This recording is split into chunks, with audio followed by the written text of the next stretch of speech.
Hi guys. Sa lalabas, nagsusnow siya. Honey, buksan mo! Nag-i-snow. Ay, ano ba yan? Nagkaantay ako kay Denmark para makapasok ako sa loob. Ayan. Oh, you think that? Nag-i-snow siya, guys. Ang lalaki nung ano. Ayan o, ang lalaki. Lalaki nung ano niya. Anyway, lalabas kami, guys. Pupunta tayo, guys, sa ano, sa... Ay, ba't nag-aalarm? So, pupunta tayo sa Avalon Mall.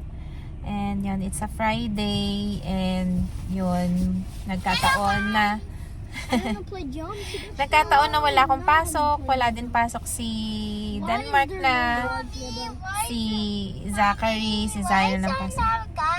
He don't have his eyeglasses. Oy, no gadgets na muna, my baby.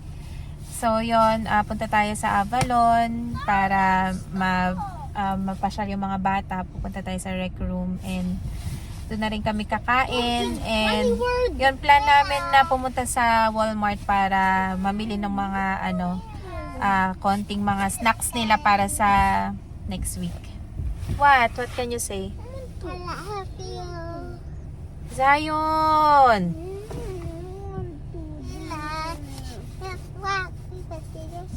You win.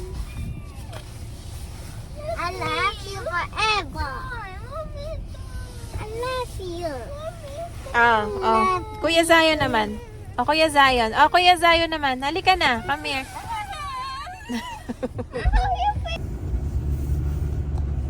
Yan o, guys. Ang oras ngayon is 4:22. And parang ano na siya. Gabi na. And yan. Biglang nag-snow. Napaka-unpredictable ng ano dito, ng weather dito sa sa New Finland. Okay na yan kaysa naman snowstorm. Kaysa ulan. Kaysa yung ulan. Pero yung iba mas gusto nila yung ulan eh. Yung mga Canadian gusto nila ulan. Tama ba? Oo, mas gusto nila yung ulan kasi magpapala ka kasi kapag mag-snow eh. So, mas gusto nila yung ulan. Tapos, ano yan, magpuputi siya, tapos uulan naman, tapos matutunaw siya ulit. Tapos snowstorm. Bukas may snow talaga. Pero hindi storm. Hindi. Maganda yung ganun, yung snow lang. Ito kami guys sa sa rec room. So, yung mga bata ayun na naglalaro na sila. Sabi namin tig-2 game lang sila kasi tinitipid namin yung yung card.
This one, anak. Use this one.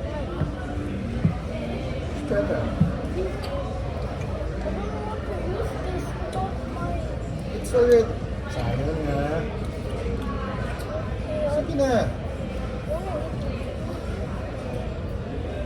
Sige na, paano mo na siya na ano? Gusto niya magkamay. Sige na, sige na. Sige na. Wait na. Yun guys, tapos na silang maglaro sa sa may rec room. Kumakain kami ngayon. KFC kami today. Usually, may mga pinapadala sa mga 'di ba, yung sa mga meal box. Mga pinapadala sa mga meal box. So, ito yung mga ganito, inaano namin to, ginagamit talaga namin. So, yun mga mura lang. So, KFC kami today kasi yung 4 pieces niya, lang, magkano? 14? 15. Yeah, 4 pieces na 14.94 lang. So, hindi naman malakas silang kumain. 4 pieces chicken. Oh, 4 pieces chicken. 14 lang. Wow. So, nagdadala talaga kami nito ng mga ayan. So, meron pa nga akong iba eh. So, dala-dala lang sa bag.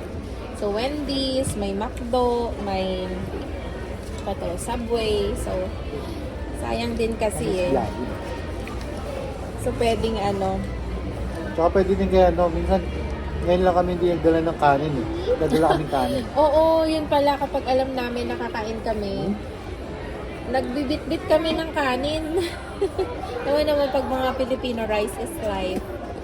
So, yun. Lalo na pagkakain kami sa Mary Brown's. Yun, lagi kami may dalang kanin. So, yun guys. This is kind of the best food ever because I tasted that and it was very nice. Abot po yun sa'yo. I like the chicken. I like the chicken and the skin, and I also like gummies. And I like KFC and Mary Brown's. So, your this one, you bought. And I bought this. But I got pillars. What's this? It's like strawberry. And I can show you what we got. The one strawberry. It's a fake, haha. Guys, the one we bought is the $12, the 4 chicken, the combo. That's the one we bought, $12.99. That's science suggestion. Yes. And then when we go back, we're gonna get like the other one. Under menu. Upper 60. No. We're gonna get the I think we can try the $29. A bucket of in the middle one. The 29. bucket. Yeah, it's a 9 pieces chicken. Yeah, the bucket. So stay tuned. I watch some like the KFC and they serve buckets that's with so many chicken inside. I saw those in videos and I really liked it. So How many chicken do you think you really can finish, Saya? Can you finish 3 chicken? Yes, Oh. that could probably finish one or 2 or 3. Ah. What's this? What's that? What's this? This is kind of the best juice ever. What is this? Tasty? It's a lemonade. Yeah. Hi! Nakalimutan ko na naman mag-vlog. So, yun, after namin kumain, saan tayo pumunta after natin kumain? Yun, after namin kumain, pumunta na kami ng Dominion, nag-grocery para sa mga snacks ng mga bata. And yung ulam yun, yung mga grocery namin. Yan yun, hindi na rin ako nakapag-vlog. Nakalimutan ko mag-vlog. Nagba-vlog pala ako. So, nakalimutan ko mag-vlog nung nandun ako sa Dominion. And ngayon, nandito na kami sa bahay. So, yun, inaayos na lang ni Denmark yung mga pinamili namin. One more. Z, D, D. So yun guys, thank you sa pagsama namin. Thank you sa pagsama ulit sa amin today. Yun, hanggang sa susunod na vlog, ititry ko na i-vlog yung basement kapag okay na. So yun. Bye, honey. Bye. Bless.